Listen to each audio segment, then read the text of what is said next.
కాలీఫ్లవర్‌తో కర్రీ చేస్తూ ఉంటారా మీరు? లేదా ఫ్రై చేస్తూ ఉంటారా? నేనైతే ఫ్రై చేస్తూ ఉంటాను. నాకు ఫ్రై ఇష్టమండి. ఇలా ట్రై చేసి చూడండి. కాలీఫ్లవర్ ఫ్రై సింపుల్‌గా చేసేసుకోవచ్చు. ముందు కాలీఫ్లవర్‌ని వేడినీళ్ళలో వేసుకోవాలి.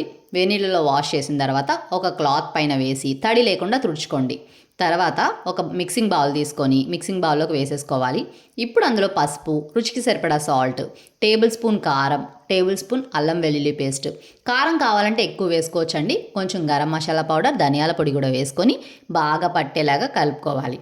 ఇప్పుడు 2 టేబుల్ స్పూన్ల బియ్యపు పిండి, 2 టేబుల్ స్పూన్లు శనగపిండి వేసుకొని బాగా మిక్స్ చేసుకోవాలి. మీకు డ్రైగా కావాలంటే ఇలా కలిపేసుకొని వేసేసుకోవచ్చు. లేదా కొంచెం ముద్దగా ఉండాలి కాలీఫ్లవర్ అలా అంటే కొంచెం వాటర్ వేసుకొని శనగపిండి ఎక్కువ వేసుకొని కలుపుకోవాలి. డీప్ ఫ్రైకి సరిపడా ఆయిల్ పెట్టుకొని ఇప్పుడు కొంచెం కొంచెంగా వేసుకుంటూ గోల్డెన్ బ్రౌన్ కలర్ వచ్చేంత వరకు ఫ్రై చేసుకోవడమే. పప్పు, సాంబార్లో కాంబినేషన్గా చాలా బాగుంటుంది. మంచి రెసిపీ చెప్పాను కదా, మరి సబ్స్క్రైబ్ చేసుకొని లైక్ చేయొచ్చు కదా.